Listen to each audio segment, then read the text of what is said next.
One of the greatest competitions that I have ever seen ended just a few days ago, and I am not exaggerating when I say that almost every single event, every single race, and every single moment was packed with something special. There really was something amazing about this year's United States National Championships in Eugene, Oregon in track and field. From the sights of huge upsets to seeing a few key superstars falling short, the resonance from this meet has stuck with me ever since this competition ended. Some of these big moments include the new world youth record from Cooper Lutkenhaus in the 800 meters, who at 16 years old is now the youngest athlete to ever qualify for a world championships from the US. Another very underrated moment was Cole Hawker making the team in both the 1500 and in the 5000 specifically. He closed his final 200 meters in 25 seconds. Other amazing moments included the 100-meter clockings of Melissa Jefferson and Kenny Bednarek, and of course, there was the viral moment where Kenny Bednarek pushed Noah Lyles after the 200-meter dash. This meet was just incredible, and it really brought out some of the greatest moments in 2025. However, there was one huge problem that many people noticed. You see these pictures right here. What do they have in common? They're all athletes, they're all competing in this year's national championships. Well, let's just say that they all showcase arguably the biggest problem with track and field right now, and that problem is empty seats. In the background of almost all of this competition, the empty green seats of Hayward Field were quite obvious. Even in some shots, you can see banners placed in the upper levels in order to fill more of the vacant locations. This right here is a huge issue, both from an optics perspective, but also from a business perspective. If we're only looking at the future of track and field from the athletes, the future of track and field is very bright based on the talent that is up and coming. But from a business perspective and from a numbers perspective, if the seats just can't be filled, what exactly does this mean for the sport? On day one of this year's 2025 National Champs, the attendance was 5,781 people. Day two brought us 5,996,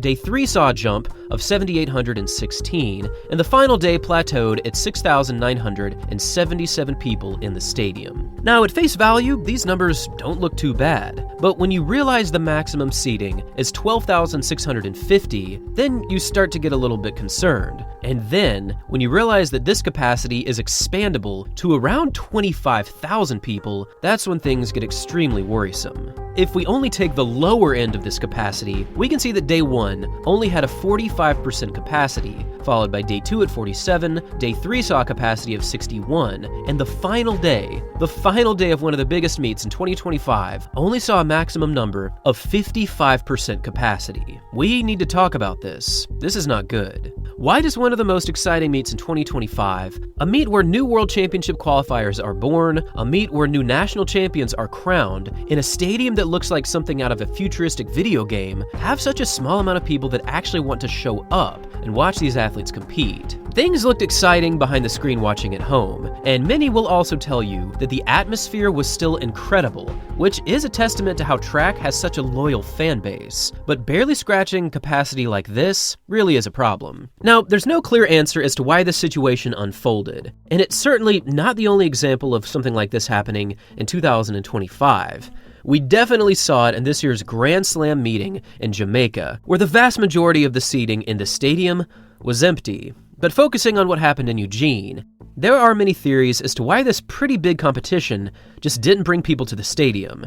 Some put their focus on the lack of marketing from USATF, who simply failed to reach the amount of people necessary to actually show up on the day. Some blame the ticket prices that apparently reached higher numbers than normal. However, the most prominent argument as to why this actually took place comes down to the geographic location of Hayward Field.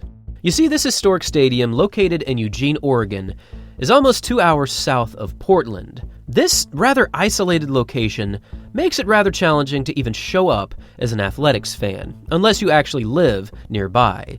You'll have to book a flight to Portland, then you'll probably need to rent a car in order to make your pilgrimage down to Tracktown, USA. This is just not ideal, and I speak about this from experience as I've made this journey a few times. But even if it is challenging to just get to the stadium, you would still think that the locals, some of the most knowledgeable people in the world when it comes to athletics, would still show up and put forth a decent attendance, right? Well, sometimes. You see, Eugene, Oregon only has a population of 178,000 people.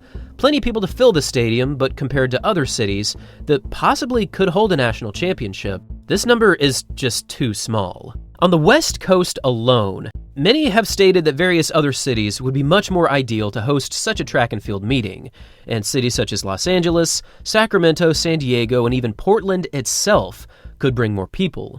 And that's just because their populations are just so much higher. Now, getting people to actually show up to meetings isn't as simple as build it where more people are currently living.